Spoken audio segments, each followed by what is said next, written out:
Welcome to the Recovering Perfectionist Podcast, where I empower you to develop sustainable habits, challenge society, and take messy action. I'm Christine, life balance coach and world champion ballroom dancer, and I believe that everyone has the power to create their very own life by design. The Recovering Perfectionist Podcast was created with a mission to encourage a life of abundance by finding peace and acceptance in our own imperfections and developing healthy self-love through sustainable habits and manifestation. It's time to align with the universe for the full human experience and redefine what it really means to be successful. It's too good, the secret is out and wow.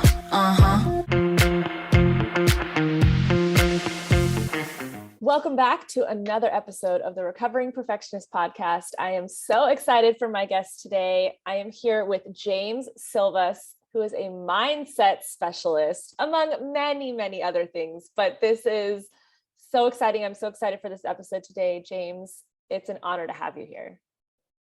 Thank you. I'm excited to be here and really looking forward to what we can co-create in our conversation today. Yeah, definitely. We met through some mutual friends, and we're both Las Vegans and living that Las Vegas life. And yeah, it's just really awesome. We've had a couple conversations, and it's been, it's just one of those things where we just vibed right away on the same kind of like value system. And, again, mindset, you work with mindset, I work with mindset, all of those types of things. And specifically, you do a lot of like what you call performance coaching. Can you tell me a little bit more about that? Yeah. Performance coaching is just a really cool way of helping people get out of their own way so that they can do whatever it is they want to do in their own way. So many times there's so much mental noise, fear of judgment, failure, rejection, success, this mental chatter that interferes with our ability to be here where our feet are. That's where we do our best work. And so a lot of what I do is really helping people simplify their mind, create infrastructure and frameworks in which they operate and live so that they can navigate challenge, uncertainty, and the unknown with grace and ease, as my friend Angela would say. I love that. That's amazing. So basically, you're helping people become more present. Yes, at the core of it all, I think that's what we're all trying to do as humans. Because if we're not, then we're not living. Amen to that. Absolutely. Yeah. I highly relate to that. I think there's so many things that you've said already that are just resonating. My word for 2021 was intentional. And you had said, we were chatting a little bit before about, you are I guess you could say still a new father, right? Yeah. How old is your son? He's a year and a half. A year now. Yeah. So you're still a new father. And you were talking about how fatherhood has caused you to be more intentional about your time, your energy. I think that for me is like the goal. It's right there is like really, really choosing how you spend your time and your energy and really being conscious about that. Right. Which it sounds like you do a lot with your clients as well. That's interesting that such an incredible life experience has helped you to do that with a little bit more ease, maybe? Yes, absolutely. Time is very interesting because it distorts depending on how you're leveraging it. So if you're having a really fun time, time flies, or it could feel like it lasts forever. Yeah. Like on the same note, you could be in a conversation that you really don't want to be in, and 1 second feels like 3 hours, and so really understanding that time can do that can shed light on what is most important. And depending on how you want to live your life, what values you have, where your vision is, what goals you have, like all help you prioritize how you want to show up in that moment so that you can squeeze as much as you can out of this very short life that we all have. Absolutely. Yeah, I totally love that. So it's funny that you say that about time though, because I've been seeing all these memes since we just had the holidays, and how we go from December 25th to January 1st, that block of time in there, every day feels like the same day. Mm-hmm. And so that's interesting. People are realizing that, yes, time is really just a construct of society or of the mind, of like, we can make our Mondays fun. You know what I mean? We can make, Mondays feel like a Friday or whatever, based on kind of living your life the way that you choose and on your terms. We've been That's seeing when you get out of the matrix. Right. Exactly. Mm-hmm. Exactly. We've been seeing that so much more, especially this year and like through pandemic and everything.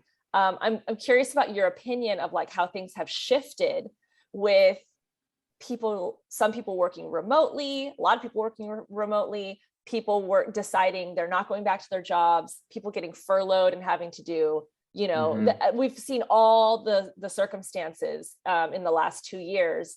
And how are you seeing, and what are you seeing of people like really deciding to take control of their life? I think finally they've gotten that shakeup that they needed, a lot of people, to really be like, I'm going to reach my potential and I'm not just going to sit at this job that I hate.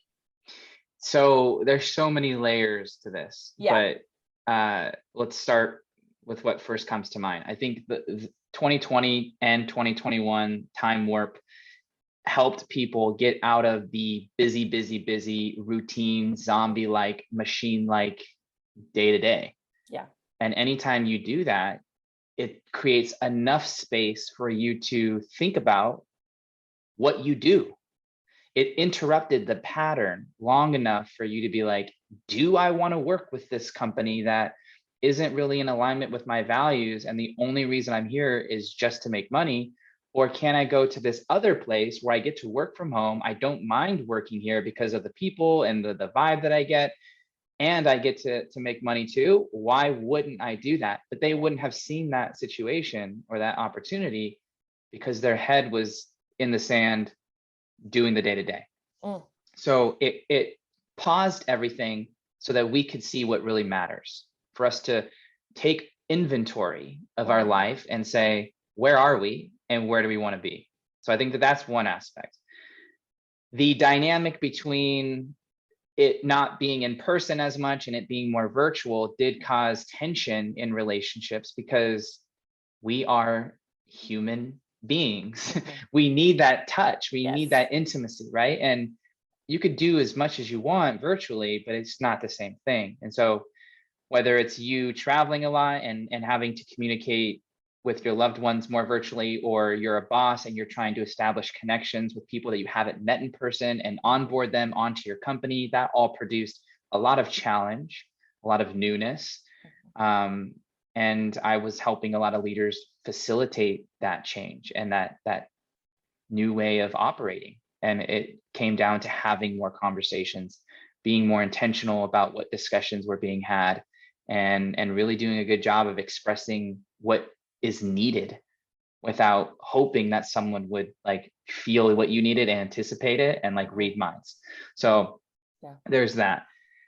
For me, my business actually grew significantly during the pandemic, which I'm very, very fortunate. We actually had our most successful year in 2020 and in 2021. I think part of that is because I became more about service. How can I get into a company and not just serve in one way, but serve in many different ways? Not just help them, increase the bottom line, but really increase and foster the relational trust and connection and empathy, so that everyone feels engaged and bought into the vision and to the values, so that they want to be at work, not feel like they have to be at work. So, so I'm grateful for what we've experienced. And I know that I'm in a position that is favorable, and I can say that. And I know a lot of people can't. But I think the biggest thing that pandemic showed me was the importance of having tools to recenter yourself in the chaos. Because if you're relying on the economy to give you stability, you're never going to be stable. because whether it's the economy or it's your boss or it's your relationship, as long as something outside needs to be a certain way for you to feel secure, you're dependent and you're never going to fully own who you are and your life. Yeah, I love that. There's, oh my gosh, there's so much there. But you're right. I mean, we got so many calls from people in, my husband and I come from the ballroom dance community, which is all live events. So, I mean, it was done from the get-go. And we had so many calls like, what are you guys doing now? And we're like, we've been building stuff already for a year before the pandemic happened. But I love that you said something about the visual of something outside of yourself, because I think a lot of people, they search for that in relationships as well. Like, oh, this person's going to make me happy, and it's like, no, you're supposed to make yourself happy. And I mean, Correct. Again, easier said than done, but like when you do that mental work of figuring out the feeling of what it is that you need, it's not the relationship. So many people, they have these New Year's resolutions, which everyone knows on this podcast, I hate that word. I always use New Year's intentions, because resolutions is all about fixing something negative about yourself. And like that, even that word fixing, it's like, you're not broken. You have to figure out what you desire. And if that is a new relationship, what is the feeling you're wanting from that relationship? And a lot of people, just like you said, it's security, or it's being loved, or it's validation. And so like, how do we do those things for ourselves, and then the relationship won't have the strain of needing that, and also you'll get the relationship faster because you won't be searching for it out of a scarcity mindset. Right. It's so true. And one of the biggest ways to start cultivating a lot of that self-love or self-awareness, if you will, is to spend time with yourself. But that is one of the most frightening things to do, because most people are afraid of what they'll confront. Yeah. Because of all the things they've ran from. There was a study, I interviewed a really amazing woman named Amy Morin, who is the author of 13 Things Mentally Strong People Don't Do. I think that's the title. And she was sharing with me an experiment where they took two groups of people, and they gave them the option of, or they gave a group of people an option. Do you want to sit with yourself for 15 minutes in silence, or would you rather undergo a mild form of electrotherapy? Like, basically, we're going to electrocute you. Right. 80% of the people chose electrocution over sitting in silence. That's nuts. So until you can sit in your own presence, you can't expect someone else to be able to do that. Right. Otherwise, you're putting unfair expectations on them, and they're never going to be able to meet it. So you're already starting that relationship in a way that it will never be successful. And this goes into like a psychological phenomenon called idealization, where we think of someone as this perfect idea of what we want it to be. And so we hold them in that light, almost like a non-human form. Yeah. And it gives us peace and the security, because it's like, that exists. I see it. You embody so many great qualities. And anytime that person deviates from that perfection, the individual can immediately cut that relationship out, or believe that I'll never find a relationship that is healthy for me. And it puts the individual in a very challenging place, because no matter which direction they go, it's always going to end up blowing up on you. And it isn't until we recognize our light, our dark, our own beauty, that we can appreciate other people's beauty and realize that they're human too. And that relationships are more so about co-creation than they are about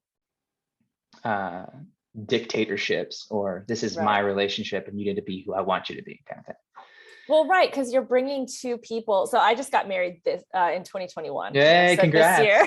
Thank you. And and so, I mean, we've been together 5 years. So, we've been living together and all that stuff. But like, there is something about marriage. And once you kind of like decide especially I think, and you can confirm this with me, especially I think for men, there's something about like that official marriage thing that like my husband was like, he'd like flipped the script on me and was like, all of a sudden he's like, babe, it's like, it's you and me now. And I was like, yeah, it's been you and me, but where like I was already in the marriage mindset, and like there's something about like that official thing for a guy, I think. And it was so cool to see like kind of like him step into his power, I think, in that way. And for us to be able to feel like we were really building something together.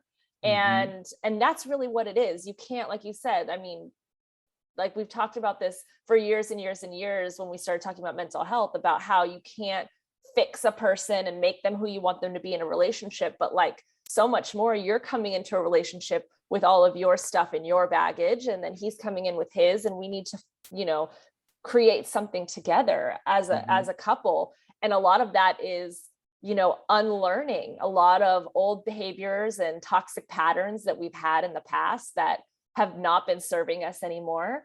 And like you said, so many people don't want to do that work. And then they put, it's embarrassing. So they put the blame on the other person.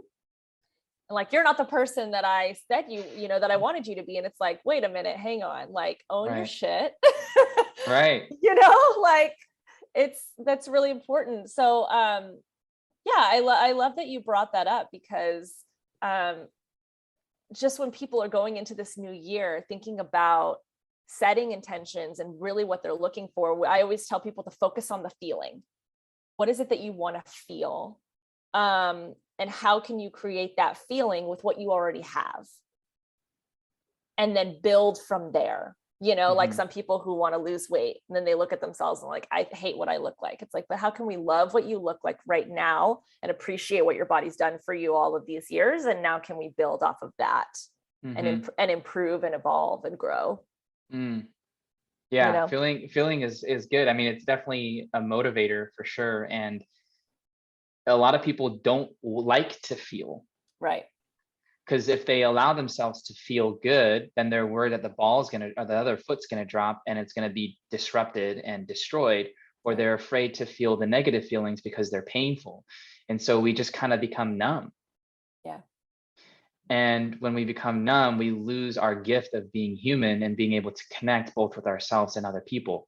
And nothing robs joy faster than numbness. Oh, you know? Amen. So we have choices. We can feel feelings, give space for them to learn, to grow, to understand, to forgive, to heal, or we can operate with the sweep under the rug mentality and maybe side skirt the thing that we're afraid of for a couple years, but eventually you will be confronted. It always comes up. Yeah. Yep. It absolutely does. Yeah. But I love your kind of your metaphor of like, you know, glitch in the matrix, you know, like flipping the script, you know, there's so many ways to say it, breaking up the pattern essentially, because I think that ties into everything. It ties into how you create intentions in the new year or just in your life in general. You know, how you're feelings, like you said, numbness is kind of like, it robs us of all the joy and pleasure, but it keeps us safe. It's kind of our ego's way of protecting us. Yeah, of like the illusion of safety. Yeah, right. It's not real safety. Absolutely. But also just that mindset of like, you know, that experiment that you said of like people sitting with themselves and really like seeing what comes up, you know, the concept of meditation and all of these things, that why people avoid that, because it's going to bring up some pain, some trauma, some, you know, unresolved issues there that then we have to face, because once we see it, we can't unsee it.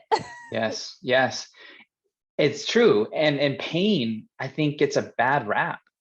Like naturally we want to avoid it because it doesn't feel good, but it's the greatest teacher. Yeah. People don't learn when they win. They learn when they lose. And if you don't take the time to appreciate the loss, even though you don't want to lose, it's learning through the loss that helps you win. Yeah. No, I totally agree with you. I think that, yeah, you're absolutely right. Your biggest lessons are in your most challenging years. Right. For sure. And it's important you're right, actually, as far as like pain, not, getting a bad rap. I had a manifestation coach a few years ago who described that exactly, because growing up, I was taught the law of attraction and how you always have to be happy, and positive energy brings more positive things.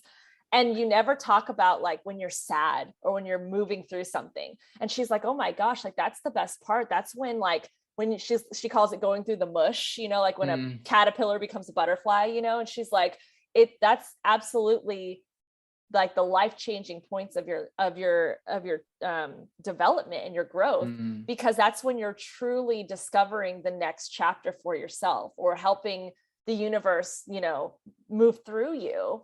And she said, you can't bypass the pain or the sadness.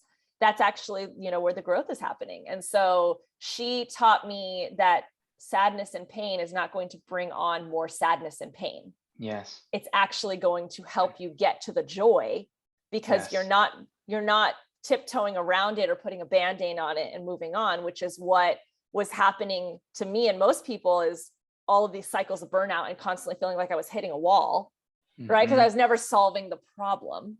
Yes. I was just skirting around it. And so by moving through the pain and actually facing it and confronting it head on, I was able to be like, okay, here I am. And I woke up this morning and cried my eyes out, and I'm going to move through that, or whatever it was that day.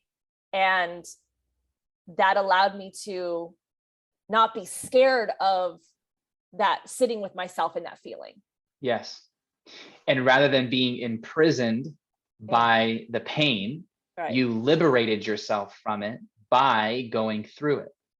Right. And that's the only way. That's the only way. You can't have one without the other. If you want all the joy, you also have to open yourself up to all of the pain. Right. Because if you don't want the pain and you want the joy, you're going to live in a very gray, mediocre life. Once you open up one of the sides of the spectrum, by nature, the other side opens. So you have these high highs, and you could also experience these low lows, and that's just how it goes. But the trick is like what you're talking about, sitting through it, going through it, learning from it. You equip yourself with the ability to handle either. So now you operate through life with a sense of conviction, certainty, not in external world, but in the internal world. You trust yourself so much because of the work that you've done personally, that no matter what happens, if it's a shutdown of the economy, if it's a divorce, if it's a death in the family, if it's a bankruptcy, it sucks, and it doesn't, you don't want that to happen, but you know that you'll get through it. And that there's no other greater feeling than knowing that you're unshakable because of how you think and how you show up to the world. Absolutely agree. Couldn't have said it better myself. Yeah, that is powerful. When you can own your power and truly, like you said, no matter what happens externally, you have the tools and the strategies to work through whatever is thrown at you. That is true. That's true freedom right there, I think. For real. Like, forget about money freedom. That's one thing. We're talking about spirit freedom. That's it. Spirit freedom. Absolutely. Yeah. Because I mean, and I know, this too. I talk about this all the time, of how many wealthy people, financially wealthy people, that are just trapped in their own emotions and trauma or whatever it is that happened to them. They haven't worked through it, but they're, stupid rich, and they've got all the things, and everybody thinks they're so happy. And that's really not freedom. Like, money can only buy you, opportunities, resources, but it's never going to buy you, like you said, spiritual freedom or healing from your trauma, unless you do the work. I heard so true. I heard a quote earlier this week that said, money can only solve money problems. All the other problems you're still going to have. Right. So how I interpret that is, if you're running your life from an insecurity, no amount of money is going to fix that until you actually look at it, accept it, move past it, heal from it, and then realize that there's an even better life outside of that, because now you're driven through love. which is way more sustainable than hate Oh. and rage and anger. Yeah, those are powerful emotions and you could do a lot with those. But what's the toll that your body has to take? Because that's the injection fuel you use every day. Yeah. It's not worth it. It's not. And I mean, love, gratitude, like just, and that's why, same thing when I have clients that want to change something or want to evolve, like, this is my goal, this is my intention. I'm always like, great, let's appreciate where we are right now so that we can then move up from that. But like looking at your world and realizing that like the world you're living in is probably the mood board or the vision board that you created for yourself 2 years ago or a year ago or whatever. Or someone else in the world. Well, that too. Absolutely. No, absolutely. But I've realized that like, especially, and I'm sure you feel this too, that as an entrepreneur, we're always hungry for more, Yeah. It really, like the hunger never really stops. And so what happens is that we're constantly feeling like it's not enough, but we have to look back at how far we've come, because the life I'm living now is one that I was praying for, and manifesting a few years ago. And so like, I can't look at my life now and be like, oh, I'm still not where I want to be. It's like, no, wait a minute, let's reflect and appreciate that I've come this far and I did that work. And now the life that I am still manifesting is going to be great, but like live in that present. It goes back to the present moment. Like you were talking about. It's true. It's true. Honestly. It all comes back to that. It does. And I think a lot of people operate, at least I did for a long time too, like operate in the permanence of how life is, like the illusion of permanence, that if I make this decision, I have to stick with that decision for the rest of my life. Ooh. And so like realizing that life is a continuum, and where you're at isn't where you're going to be forever.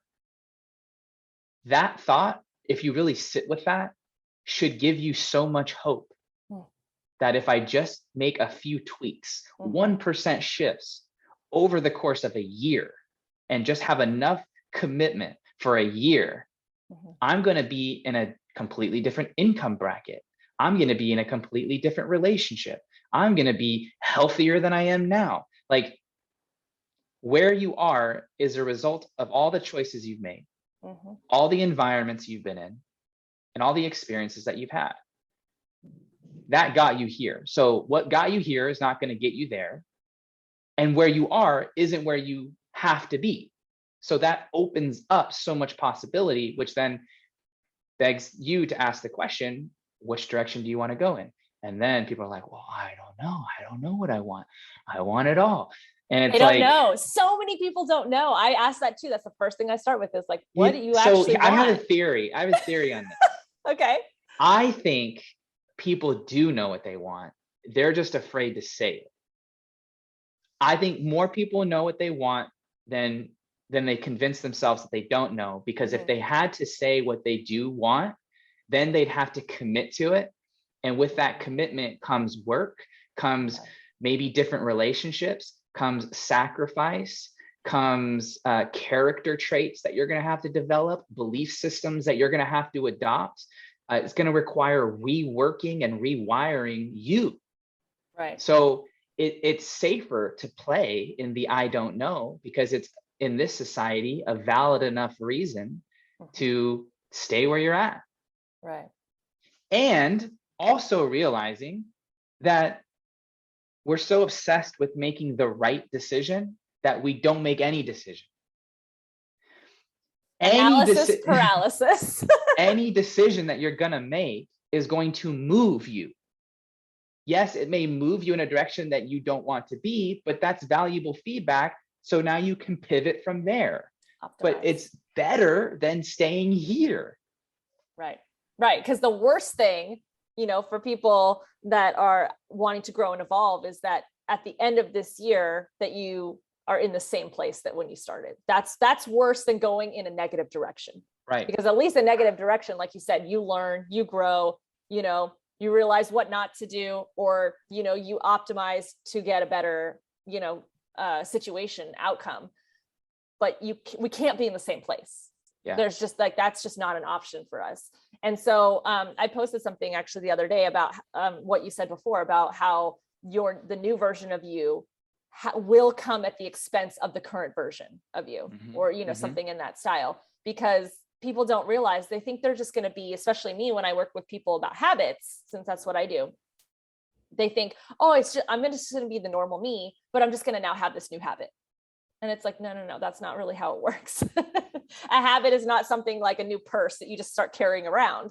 It's something that, like, a real habit doesn't just come from an outcome change. It comes from an identity change. Yes. And so you have to embody that you are not just learning how to run marathons so you can win the race one time and like, oh yeah, that's what I did. No, it's like, now you want to be a runner. Now I'm a runner. So every morning you get up and you run and you that kind of thing. Otherwise it's not going to stick. You're not going to reach your fullest potential with it. Or, drinking water every day, more water, or, whatever it is, the intention or the goal that you have.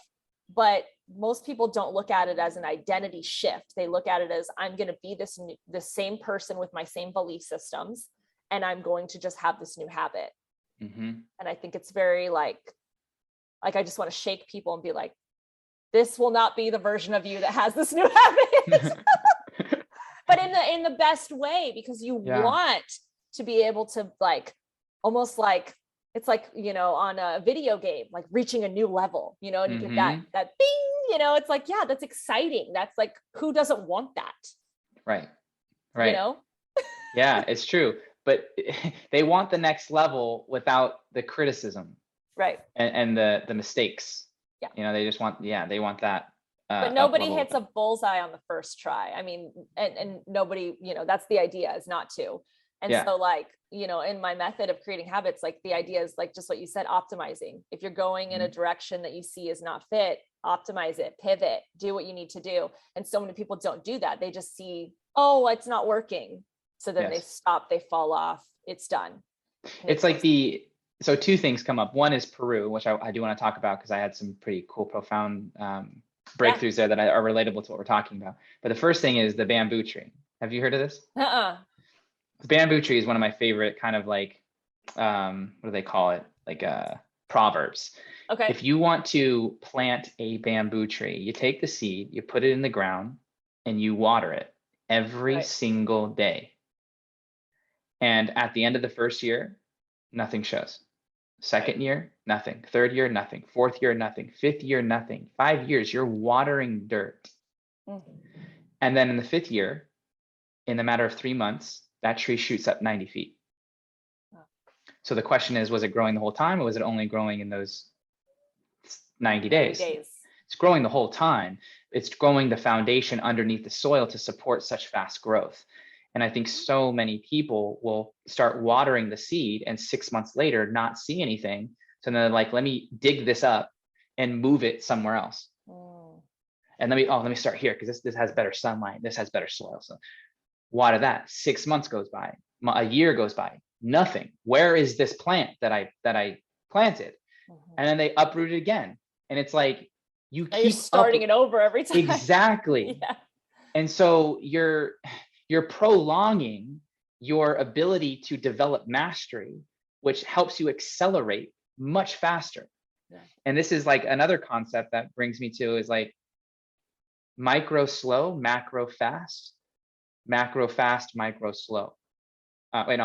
Micro slow, macro fast. What I mean by that is, if you stick with one thing for a long period of time, eventually you're going to reach a tipping point where you're going to have overnight success. You may go from making $100,000 to $1 million in 12 months or 6 months or 3 months, and it's just a matter of all the skills that you've been accumulating day after day, time after time. And if you look at it in the day to day, you're like, there's not much going on here. You zoom out over the course of 5 years, it's like, holy crap, like growing, as opposed to micro fast, macro slow, which is the digging up of the seed and moving it because you're not getting rich quick, or it's not happening as fast as you want it to. So it's a lot of trusting the process and releasing attachment or control. And that brings me to Peru. Yes. one of my biggest intentions for going down to Peru this year, I've gone the last 3 years with my brother, Brandon Collinsworth, who has a warrior retreats, leadership retreats. Fantastic.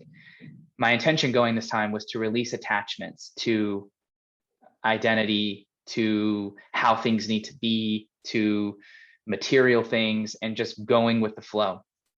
And part of that experience is going into the jungles for 4 days, off grid, no service, and sitting with the indigenous tribes, doing plant medicine, and really sitting with yourself and disconnecting from society and all of the fast-paced moving, and really becoming intentional about who you want to be and how you're going to craft your life. And I got sick the second day, like death, almost like I felt like I was on my deathbed. I thought I was going to need to be helicoptered out of there. And I'm sitting on the bed, sweating profusely, feeling super weak, going to the bathroom, can't hold anything down. And the whole day goes by, and the shaman comes in and he does an ikaros on me, where they have these like dead palm tree leaves and they shake it like shh, shh, shh, shh, shh, shh, shh. And these ikaroses are songs that plants give them when they diet with those plants for 90 days. They'll only have the plant mixed with like very bland food for 90 days to figure out what that plant does and how it heals the body. After around that time, that tree communicates, I know it sounds sci-fi, but it communicates an ikaros. And every time they sing that, they're channeling the spirit of the tree into the environment for protection, for healing, for amplification of energy. So he's doing this on me. Mind you, I feel like death. Right. In a matter of 3 minutes, I'm starting to feel a little better, a little circulation of energy. And then they go and make me this cilantro root tea, like literally little cilantro roots, wild jungle cilantro. And I take it, and 30 minutes later, I'm 85% better. Wow. And I go into ceremony that night and have some profound visions. But what that taught me was, we have an idea of how life's going to go. We have an idea of who we are and how things are going to unfold for us. And the more we try and force what we think it should be, rather than going with the flow on what it could be, we're going to cause a lot more headache, a lot more frustration, a lot more tension, and a lot more energy waste than we need to. It's like going into the river. Allow the power of the river to move you, as opposed to you holding on to a rock for dear life, getting hit by things coming downstream, you having to exert so much energy to stay in place. And it's like, you're not meant to stay in place. You're meant to move. Anything that stays stagnant dies or becomes toxic. So move. Right. Yeah. I always say, you're not a tree, move. Yeah. Literally. Yeah. And I mean, coming from the dance world, like movement has been such a huge part of my life and how I do everything that I do. And so like, the pandemic has been really hard mentally, because it's like you said, that human interaction, that human touch, being able to go out and do things. Like I've had to find other ways to move my body, to allow me to feel like I wasn't getting stuck or stagnant or whatever, or just feeling sad, or depressed, because that can easily get you into a place of just not doing well. And it's really just like, I just need a good like run or a good dance or a good movement, session. Absolutely. That's so powerful. Wow. What an experience. Yeah.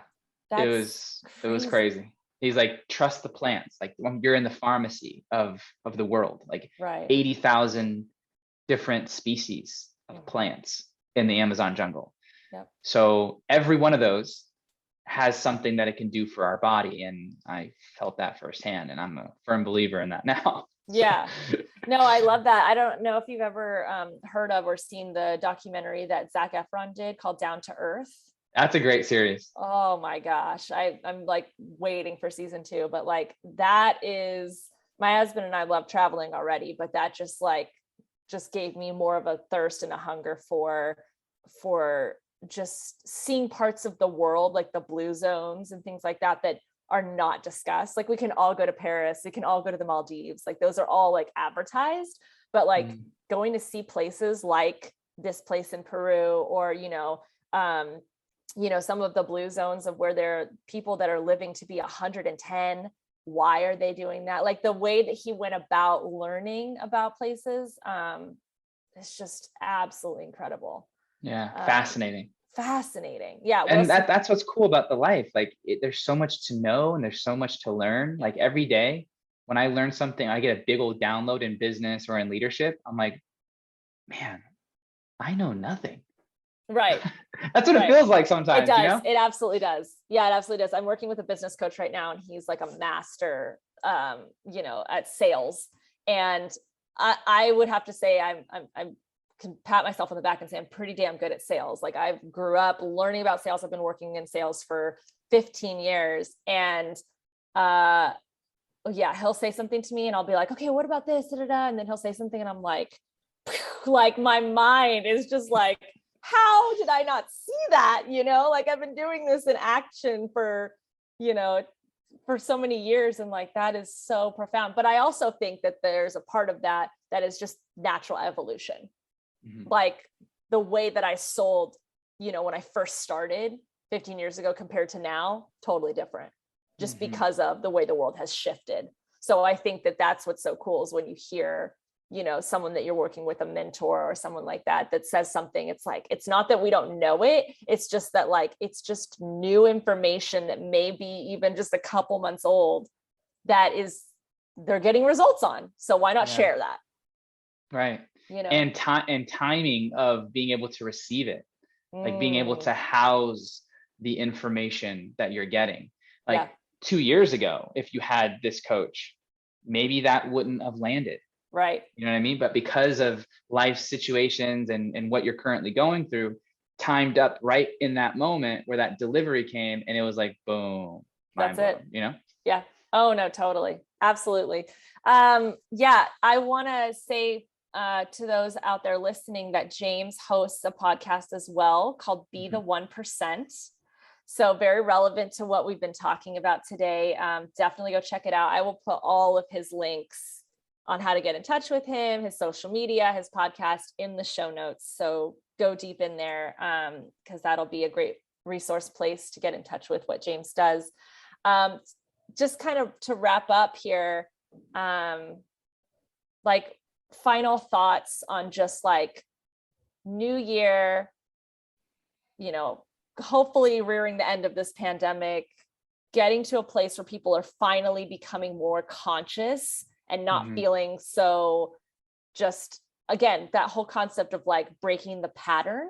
What would your advice be to those people who are just kind of starting to navigate that new path? The fastest way to grow, one of the fastest ways to grow is to find a community, either in person or online, or a book, podcast, or YouTube channel, and get in the frequency of the people that you want your life to be like. Because when you are in those environments, the amount of information you're going to pick up on that you won't even know that you're picking up on is like, why wouldn't anyone do that? Is so much that can happen in such a short amount of time when you're in the right environments.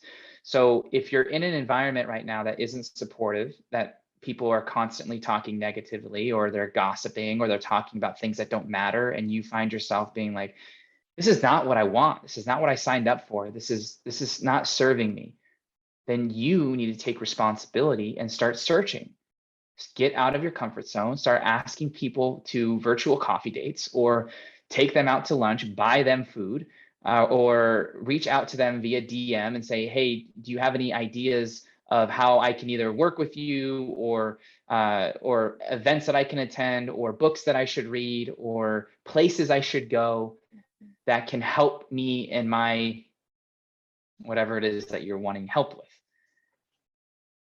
I did that, but I wasn't as intentional as I am now about that. And that's everything. So I would say that would be one of the first things, and it doesn't really cost anything for you to do that, for you to start.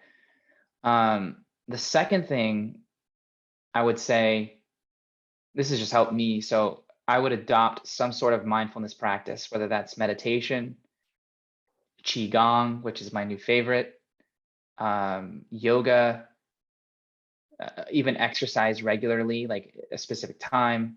One of the things that Jay Shetty has told me, or he talked about in feng shui, is that space has memory and time has energy, or maybe it's flip-flopped, but either way, if you do things at a certain time in a certain place, it's almost like you're depositing what you're learning in those environments into that space.